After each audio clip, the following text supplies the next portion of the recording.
Olá, que bom poder estar novamente com vocês aqui. E devido a todas as coisas importantes que falaremos hoje, eu te digo, vamos pensar?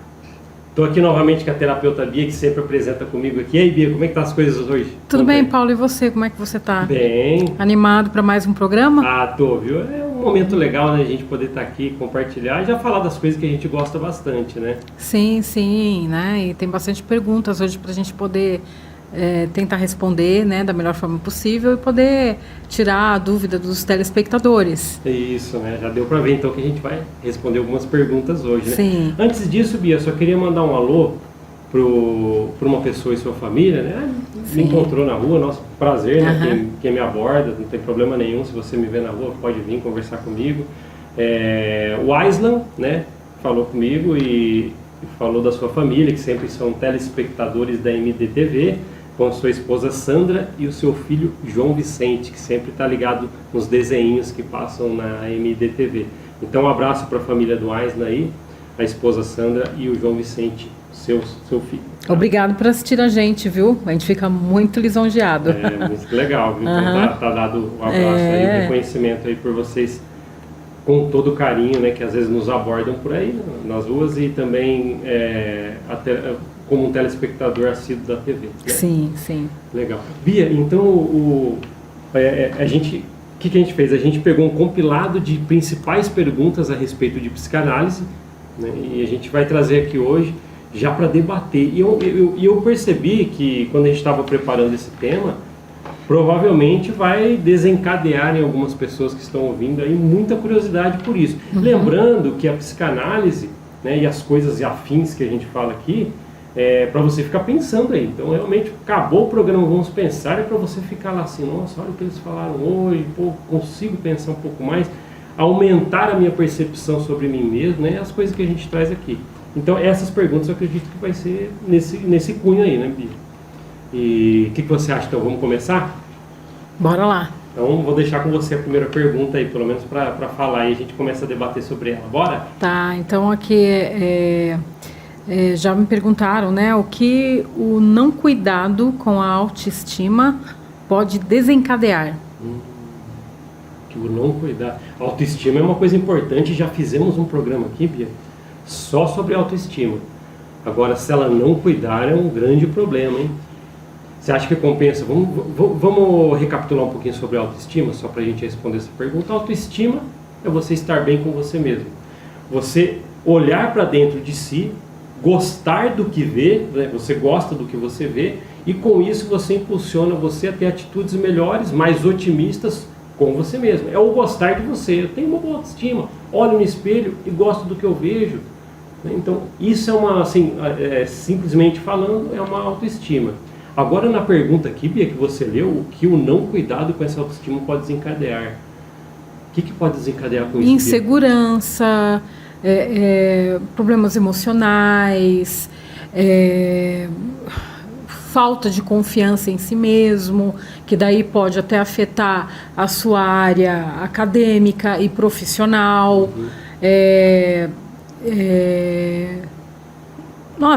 Problemas emocionais. É uma infinidade de sim, coisas, muitas coisas. A gente já falou, inclusive, já aqui, isso, né? Então, assim, ele desencadeia vários problemas, né? E também, tipo assim, o excesso também de autoestima, que daí seria, no caso, uma pessoa muito arrogante. Tem uma pergunta, né, sobre isso aqui que a gente vai chegar muito também legal. É muito prejudicial.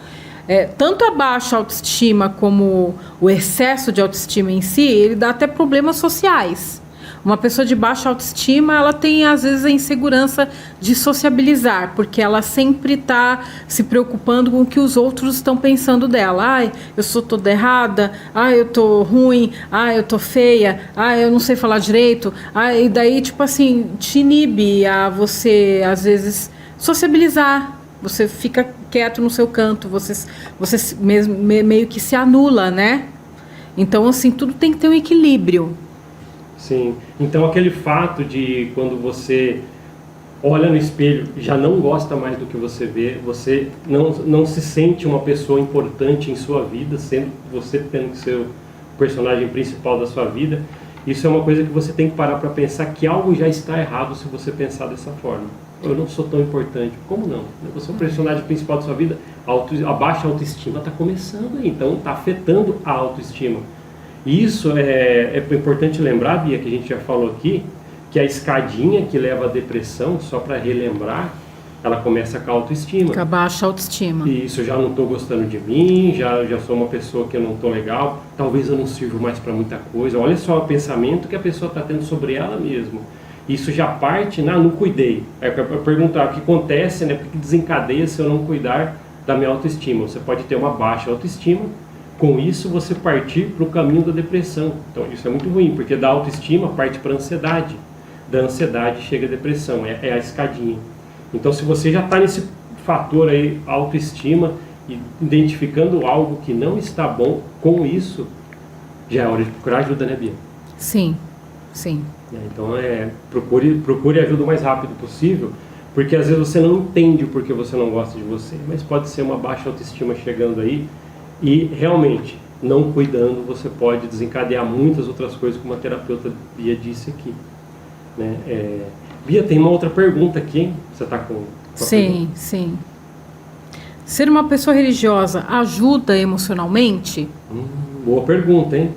Às vezes as pessoas podem se questionar. A fé ajuda e muito o emocional de uma pessoa.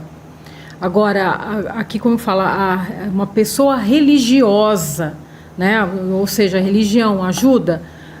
Eu acho que nos dias de hoje, eu acho que a religião, assim, está muito difícil encontrar uma religião que não seja uma religião que visa lucro e mercadológica, né? Que vai ficar só usando a sua fé em Deus para tirar proveito de você. Então, assim, nesse caso, ela não ajuda. Agora, eu acredito que a espiritualidade ajuda. A fé ajuda. Importante, hein? Sim, mas a religião em si, só se você encontrar uma religião onde que realmente ela esteja... ela não vai abusar de você por meio da sua fé em Deus. Sim. Vai tirar proveito de você da sua fé em Deus. Bia, só fazendo uma pausa, assim, na verdade, complementando o que você está falando, as pessoas podem identificar muito isso. Quando a gente também falou sobre abuso religioso já aqui no programa, sim, às vezes as igrejas, elas realmente querem o que você falou. Às vezes elas visam benefício para instituição, corporação, seja como que elas se denominam ali. E aí você vem, né, a pessoa vem e pergunta, aí, uma religião ajuda emocionalmente? Sei lá, a placa de igreja?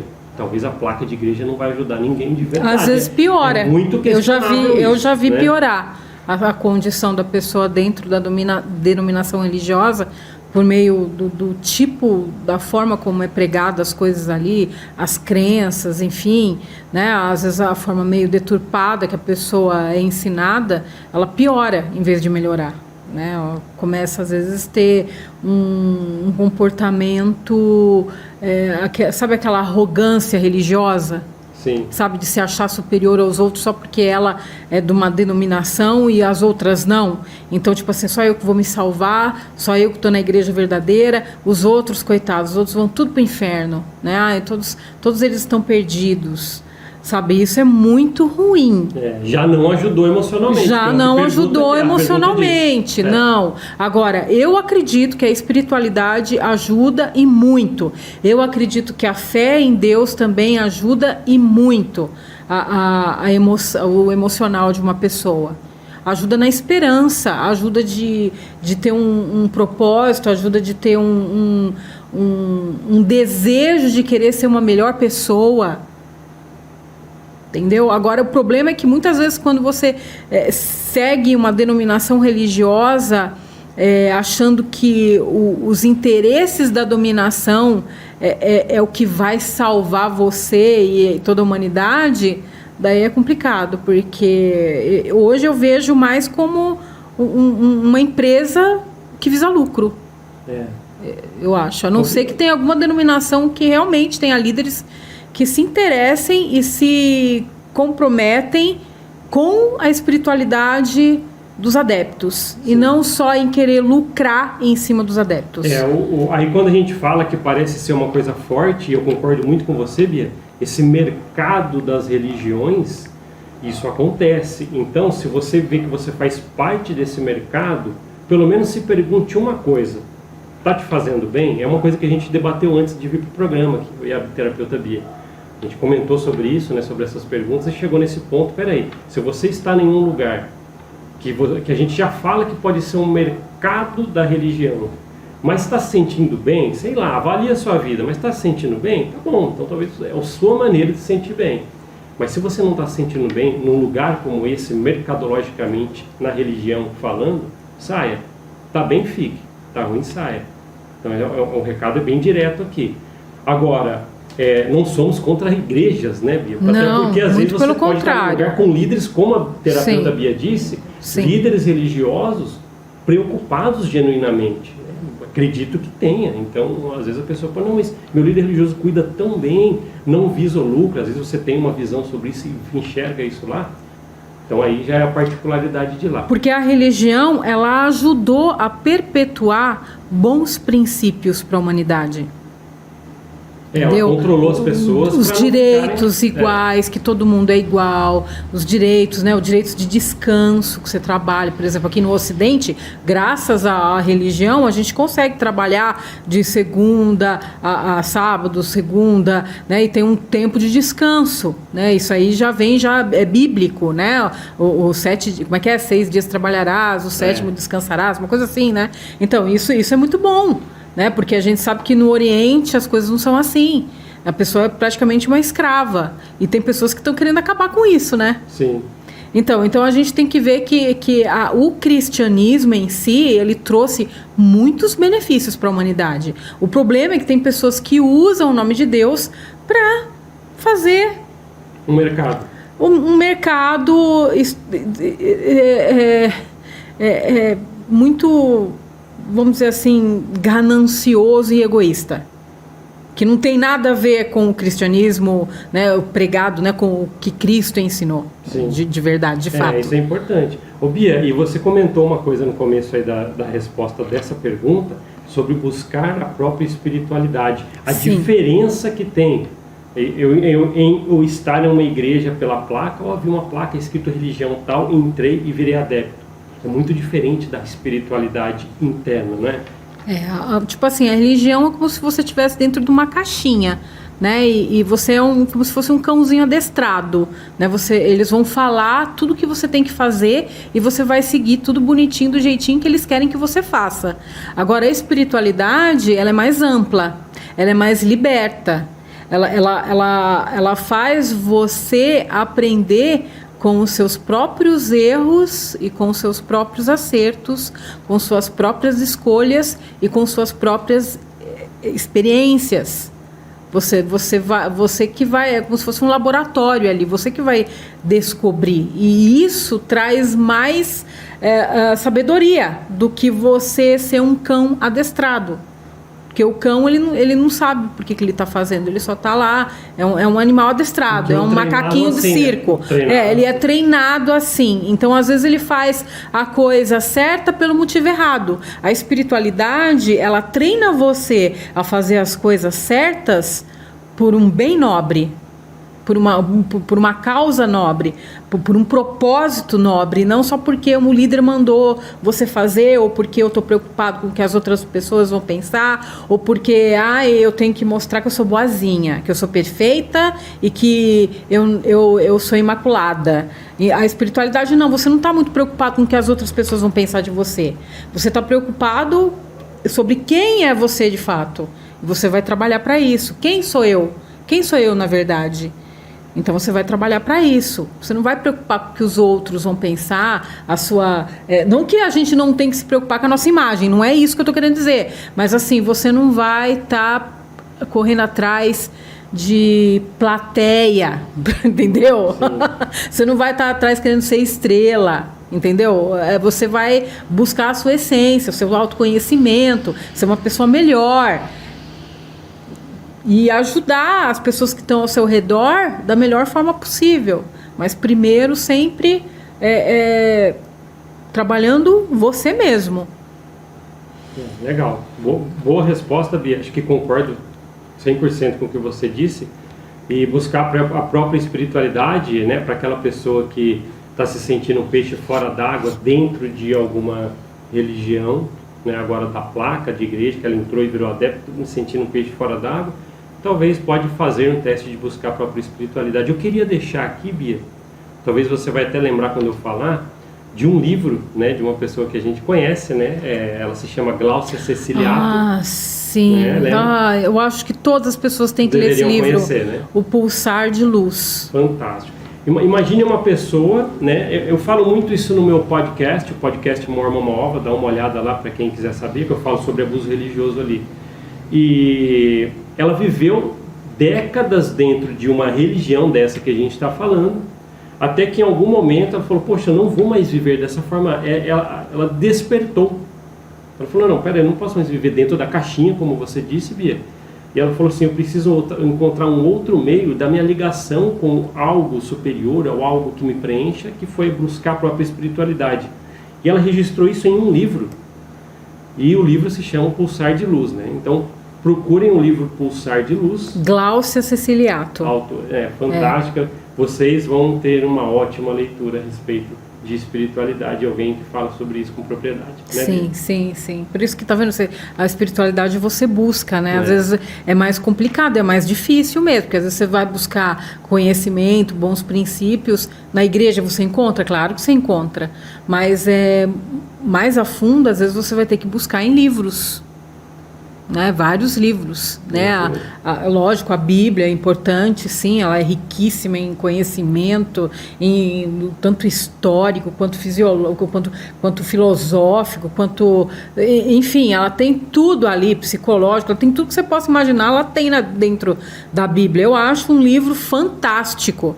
É o livro dos livros mesmo, por isso que está aqui mais de 2000 anos e ainda é o livro que as pessoas procuram para comprar, né? Então, assim, mas a gente não deve só se restringir a apenas uma leitura. A gente precisa buscar novos horizontes, e é isso que a espiritualidade nos ensina, a buscar novos horizontes, novas experiências, novas fontes, né? E analisar, né? Fazer uma pesquisa, ver o que é bom, o que não é.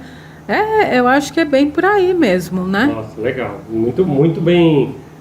Comentamos muito bem sobre isso. Acho que se você está aí do outro lado e identificou alguma coisa, também pode deixar depois nos comentários nas redes da MDTV sobre isso, tá? Bia, a outra pergunta diz assim, ó. Fazer terapia com um psicanalista pode durar quanto tempo? Já falamos muito sobre isso aqui, né? Então, se a gente quiser recapitular um pouquinho, não tem problema nenhum, né? Que quanto tempo dura uma sessão de terapia? Não tem tempo. Às vezes você vai chegar lá, eu já falei que isso às vezes é um erro por falta de conhecimento que a pessoa chega para procurar uma sessão de terapia com um terapeuta, chega para um psicanalista. Você chega para um psicanalista e fala assim, olha, psicanalista, eu quero fazer uma sessãozinha de terapia que eu preciso ficar bom. Vamos fazer uma sessão aí? Calma aí, uma sessão você não vai, às vezes, ficar bom ou curar. Não é uma sessãozinha. Então, o emocional, ele é algo a ser trabalhado peça por peça de um grande todo, de um quebra-cabeça. Então, às vezes, você vai numa sessão, você vai falar, você vai dar informações para o terapeuta. Na outra sessão, vocês vão recapitular um pouco mais e não tem tempo. Às vezes, o processo, você tem que aproveitar o processo da terapia, não esperando chegar no final. Aproveite o caminho da terapia. O autoconhecimento já começa na primeira sessão, mas não quer dizer que tem um tempo no final. Pode chegar um tempo que você vai falar, né, Bia, estou bem, mas esse tempo, você vai amadurecendo e sabendo que a terapia é importante na sua vida já no decorrer das sessões, sem se preocupar com o final. Então, não tem tempo. Então, o terapeuta, às vezes, se ele falar para você, em uma sessãozinha tá bom. Não, ele não é um terapeuta de verdade. Não vai acontecer dessa forma. Mas lembre-se sempre, chegue numa sessão de terapia sem tempo para terminar. Dê o seu melhor. E já ali para frente já começa o seu autoconhecimento, que é um dos grandes propósitos da terapia para a sua cura, né? Então, acho que alguma coisa para acrescentar? Mesmo porque cada um é cada um, né? As demandas de um é diferente de outro. Então, tipo assim, o tempo para um pode ser diferente para outro, porque ninguém é igual a ninguém. Então as necessidades elas são diferentes para cada pessoa. Às vezes uma pessoa precisa fazer mais tempo, às vezes pessoas por menos tempo, e não é assim logo de cara o profissional da área da saúde mental, nem ele tem a resposta de quanto tempo você vai ficar fazendo aqui, né, clinicando aqui terapia, quanto tempo. Nem ele às vezes sabe logo de cara na primeira sessão. Pois é. Então, assim, isso varia de pessoa para pessoa conforme o andar da conversa ali, do que você vai vendo, das demandas, né, do paciente. Boa. Tá com a outra pergunta aí, Bia? Sim, estou com a outra pergunta aqui. Tá, a gente falou sobre a terapia psicanalítica, pode durar quanto tempo? Agora, nossa pergunta é boa, eu acho que tem alguma coisa a ver agora com o que a gente já falou aqui. Existe um excesso para a autoestima? Isso, já falamos sobre autoestima. Excesso de autoestima seria, na verdade, aquela pessoa que se manifesta de forma arrogante, ou aquela pessoa egocêntrica, né, que só pensa nela, né? Só ela que pode sentir, só ela que sofre, mais ninguém. A dor dela é mais doída do que a sua. Eu sou melhor do que você. Eu tenho toda a verdade absoluta, você não, né? Então, assim, daí eu sou mais bonito que todo mundo. Só existe um tipo de beleza, que é a minha. Enfim, sei lá, daí já é um excesso de arrogância. Daí, como a gente falou, né, que existe um equilíbrio, né? Nem 8 nem 80. Porque uma pessoa que se acha um lixo, ela sofre muito e ela também tem a vida social dela e profissional, ela pode ter uma vida social profissional muito prejudicada, a vida acadêmica. E também uma pessoa que é arrogante, também. E muitas vezes, dos casos, uma pessoa que demonstra ser arrogante, na verdade ela não é, né? Na verdade ela tem baixa autoestima. Porque ela tenta se projetar. É a forma como ela lida com o buraco de baixa autoestima que ela tem. Uns têm baixa autoestima, mas não diminui o outro. O outro, para ele conseguir superar isso, ele tenta diminuir o outro. Mas, na verdade, ele está se doendo por dentro, porque ele não acredita em si mesmo. E a autoestima, lembrando que a autoestima é o que a gente falou aqui, estar bem com você mesmo. Você ser confiante das coisas de você mesmo. Mas o excesso, como a Bia falou, é aquele negócio, né? De você chegar e falar assim, não, eu sei mais, não, isso não é autoestima, você está nesse excesso, calma aí, eu sei mais. Você quer alimentar o seu ego. Que confiança que é essa, que você sabe mais, calma aí, né? Você não pode ser sempre o rei, achando que você é o rei e achar isso que é uma autoestima controlada, não é? Porque, na verdade, isso é um sinal de insegurança. Sim, a gente sabe, né, as pessoas que pessoa que se coloca assim acima dos outros, eu sou isso, eu sou aquilo, eu sou bom, na verdade, ela está querendo insuflar o ego dela ali para ela mostrar que ela é uma coisa que ela não, na verdade, ela não sente de verdade. Ela tem uma baixa autoestima. E aí desencadeia um monte de coisa. Então, até a pessoa que tem esse excesso de autoestima tem que procurar uma terapia urgente também, porque ela precisa saber ter o equilíbrio para uma autoestima regulada, né? Que é o que o equilíbrio é a chave de todas as coisas, né? A gente tem que buscar o equilíbrio em tudo. Eu acho que a vida inteira a gente vai ter que buscar equilíbrio. É um equilíbrio. Porque equilíbrio não é fácil, é difícil. Todas as coisas, pequenas, grandes da vida, você tem que saber até onde você pode ir, até onde você pode retroceder. É o equilíbrio, né? Então, vem muito a calar. É uma pergunta muito legal aqui, viu? Porque a gente fala de autoestima, mas nunca falamos do seu excesso. Então, que é o que a gente falou agora. Porque uma pessoa que ela tá bem com ela mesma e ela tem segurança de si mesma, ela não tem necessidade de querer rebaixar outra pessoa. Entendeu? Uma pessoa que está segura de si mesma, ela não tem... por que ela vai rebaixar? Se ela está bem com ela mesma, quem faz isso é porque está sofrendo. Então, ela precisa fazer o outro sofrer para ela se sentir bem. Boa. Segredo regular. Sim, equilíbrio. Sim. Nossa, muito legal. Bia, tem uma pergunta aqui que eu vou... Essa até é uma pergunta grande aqui, eu vou ler, você vai me ajudar, né? Até com um grande conhecimento de causa. Em uma família com uma mãe narcisista, os irmãos assumem papéis como filho dourado, bode expiatório e etc. Mas se sou filho único de uma mãe narcisista, qual papel serei?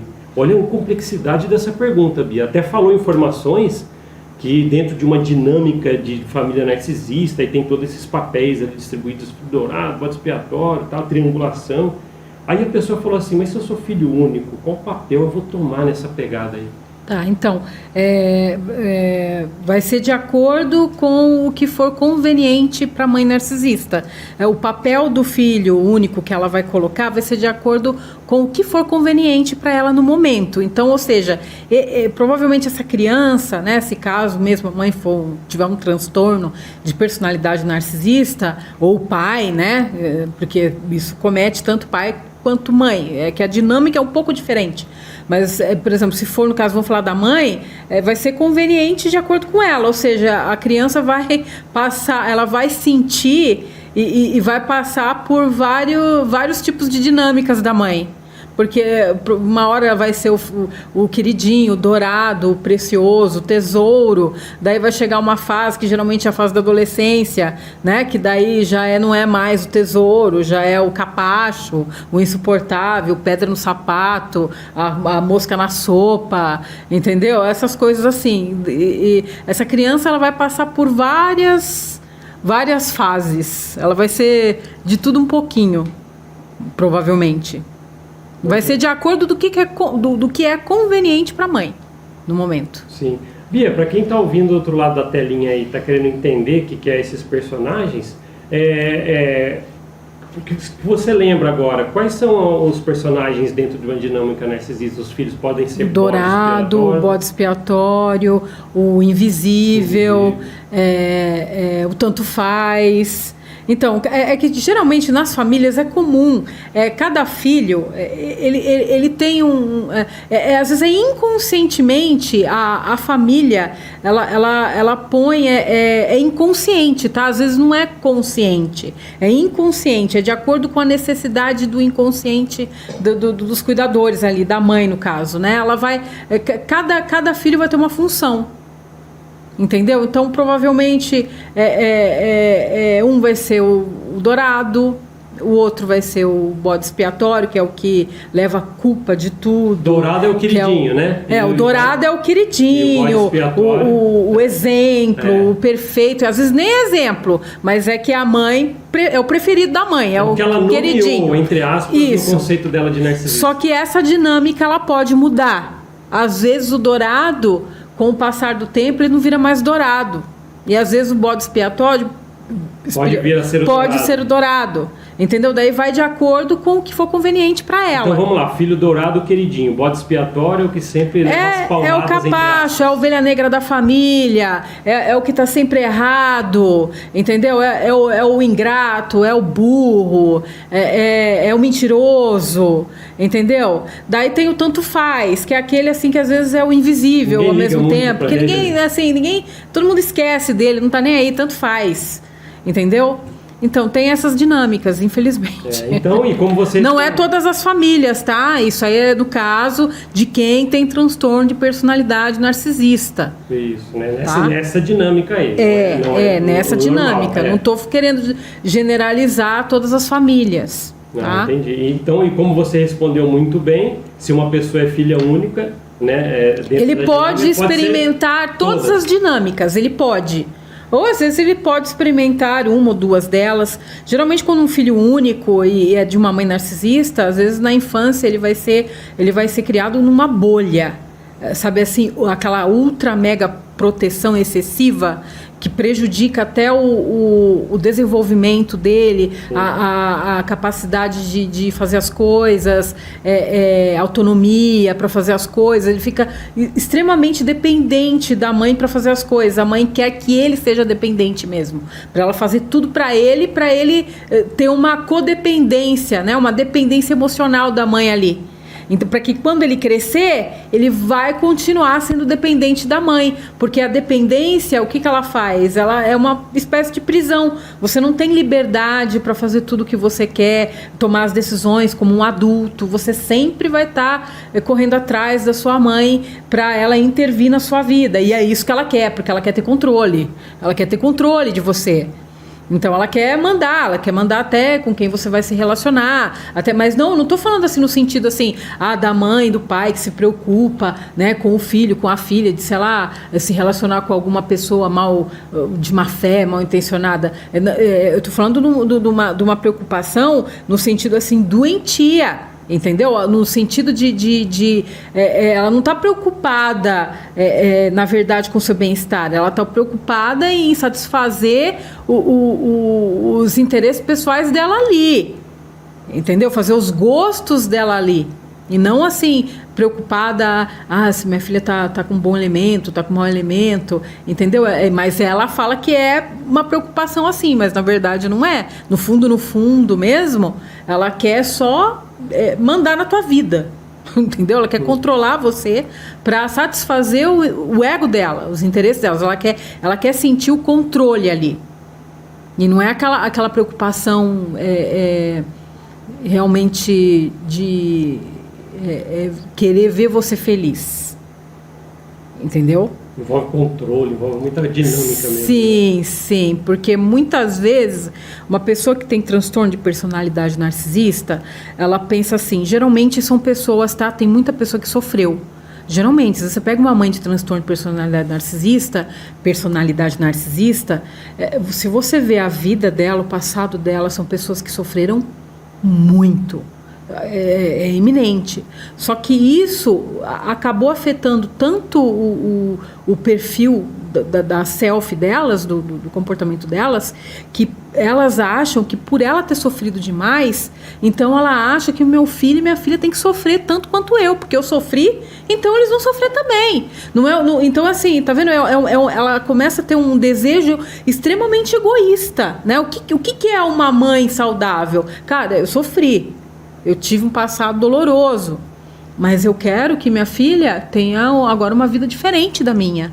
Eu quero que ela seja mais feliz, eu quero que ela tenha mais progresso, enfim, né? E não é isso que às vezes uma pessoa com personalidade narcisista, ela deseja para o filho. Não, eu sofri, então ela vai ter que sofrer o tanto que eu sofri.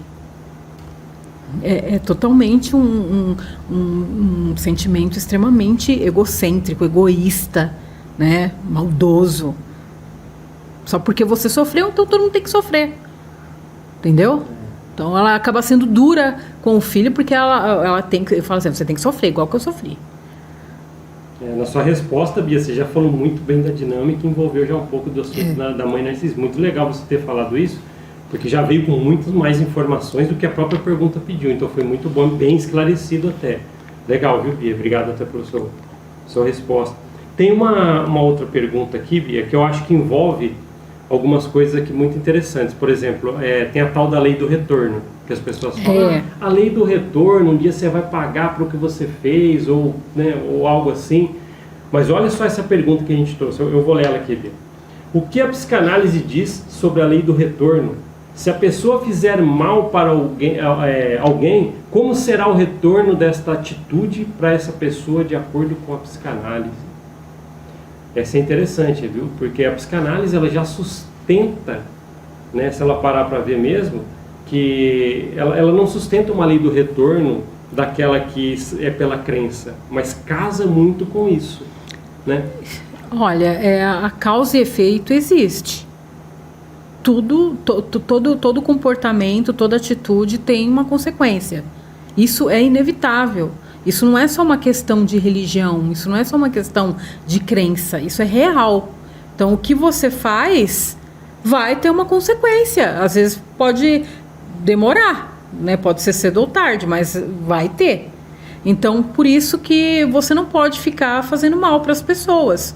Porque cedo ou tarde, esse mal vai chegar até você. Às vezes até a pessoa a causa e efeito, né? A lei da causa e efeito, ela é real, ela existe. Não é só uma questão, não é só uma questão religiosa, não. Ela existe em tudo. Às vezes, a maioria dos casos, né? A pessoa vai lá, prejudica um colega, né? Alguém do trabalho, enfim. Daí, depois de um tempo, sei lá, alguns meses, alguns anos, sei lá, ou às vezes até semanas, ou sei lá, no dia seguinte, acontece alguma coisa desagradável com você, né? Às vezes até semelhante do que você fez para outra pessoa. Às vezes a pessoa, ela nem saca que aquilo que está acontecendo foi consequência do mal que ela causou com a outra pessoa lá atrás, com a terceira pessoa que ela prejudicou. Às vezes ela não tem consciência que foi. E o que vai acontecer? Inconscientemente, esse erro vai se repetir por várias e várias vezes. Ela não entendeu, ela não sacou que aquilo que aconteceu com ela foi por causa do próprio comportamento de má fé que ela estava fazendo com outra pessoa ou com outras pessoas, e está tendo o efeito daquilo que ela está fazendo. Então aquilo vai se repetir, aquele comportamento ruim dela vai se repetir inconscientemente até o dia de que ela criar consciência de que aquilo, tá vendo? Isso está acontecendo porque eu faço isso o tempo todo com outras pessoas. Então eu vou parar. Porque senão o inconsciente faz o erro se repetir por várias e várias vezes, até que ela aprenda definitivamente que aquilo está errado e ela cesse de fazer aquilo, ela mude o comportamento dela. Por isso que a psicanálise trabalha com o inconsciente. Porque tem gente que faz o mal aí, às vezes nem tem consciência que está fazendo mal. Mas tem pessoas que faz mal consciente. Essas que, que a gente tem mais que se preocupar, né? Porque tem os que fazem mal inconscientemente, né? Que não tem noção mesmo das coisas, né? Mas esses são mais ensináveis. O dia que eles aprendem mesmo. Agora, os que são mal intencionados, que fazem porque quer mesmo, porque acha gostoso e vai continuar fazendo, porque se sente poderoso em fazer, esses são difíceis de curar. Só que esses vão ter consequências, tipo um círculo vicioso que não vai parar nunca. Sim. Bem legal, bem explicado. Então, a lei do retorno, ela existe. Então podemos dizer que ela existe. Sim. Né? É fato. Bia, só falando rapidinho aqui também na outra pergunta, que é por causa do nosso tempo. O que é associação livre na psicanálise e como pode ajudar o analisando? Associação livre, né? Associação livre a gente sabe que é aquela técnica psicanalítica que a pessoa fala o que vem à sua mente e ali o terapeuta ele vai montando algum quebra-cabeça das coisas que a pessoa fala ali. Né? Então, e como que isso pode ajudar? O próprio paciente, o analisando na terapia, não o terapeuta, o que vai falar o que vem à sua mente, eu sempre falo isso nas sessões de terapia, sempre preste atenção no que você está falando, para que a pessoa aprenda com o que ela está falando. Então, às vezes a pessoa vai falar o que vem à sua mente, que é a associação livre, e o que ela vai falando vai encaixando, porque ela fala só o que sente, sem pudor, ela fala da maneira que ela sente na hora, e vai falando várias coisas e ali ela vai saindo parte do inconsciente, onde junto com o terapeuta eles podem montar um quebra-cabeça para surgir o autoconhecimento, né, para analisando ali. Né, e a associação livre serve para isso, para dar um insight do autoconhecimento para a pessoa. Tem alguma coisa também para falar sobre a associação livre, Bia? Ou é isso mesmo? Sim, eu até lembro daquele psiquiatra que elaborou um teste, né, de personalidade, né, para saber quais são os pensamentos e os desejos mais ocultos e mais profundos das pessoas, né, que é aquele, o sobrenome dele era Porchat, né, ele elaborou, ele era um psiquiatra e ele elaborou uma técnica que foi por meio dos seus próprios pacientes. Ele tinha um ateliê de arte e nesse ateliê de arte ele tratava os pacientes, ele era especialista naquelas pessoas que tinham aqueles transtornos de personalidade extremamente agressivos. E ele percebeu que na arte, na pintura de quadro, telas, com tinta, ajudava os pacientes a ficarem mais tranquilos, mais calmos e controlar um pouco a ansiedade e a agressividade deles. Então, nesse ateliê, uma vez um dos pacientes esbarrou numa cartolina branca e num balde de vários baldes de tinta e caiu no chão. E aqueles baldes de tinta caiu em cima da da cartolina branca, né? E ficou por um tempo ali. Daí ele foi observando que cada paciente que passava e via o desenho que se formou, né? Toda aquela tinta, tudo, começou a formar um desenho e cada um olhava lá e falava assim, olha, eu tô vendo uma borboleta. O outro falava assim, olha, eu tô vendo um leão. Olha, eu tô vendo um trem. Eu tô vendo um carro. Eu tô vendo um passarinho. Eu tô vendo borboletas. E cada um começou a ver uma coisa naquele desenho ali que foi formado, né? Assim, sem querer, aleatoriamente. Então ele foi percebendo que cada coisa que a pessoa via,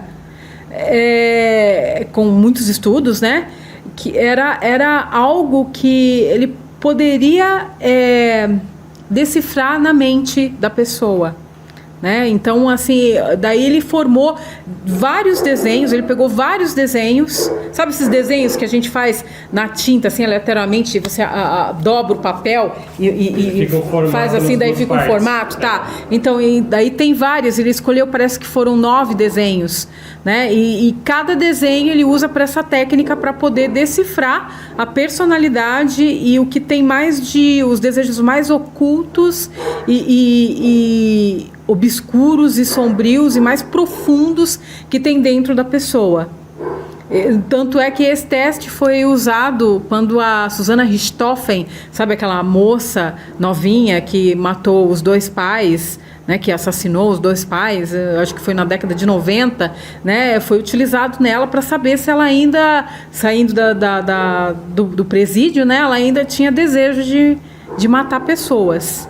Né? Então, assim, é bem interessante, tem até um livro, né, que fala sobre isso, se vocês quiserem pesquisar, é muito profundo, né, falar sobre isso, tem muita coisa para falar, tem que ser um programa inteiro aqui, a gente pode falar, né, elaborar, mas é bem interessante então, você já falou um método de como que é parecido com a associação livre que foi proposto por Sigmund Freud, né?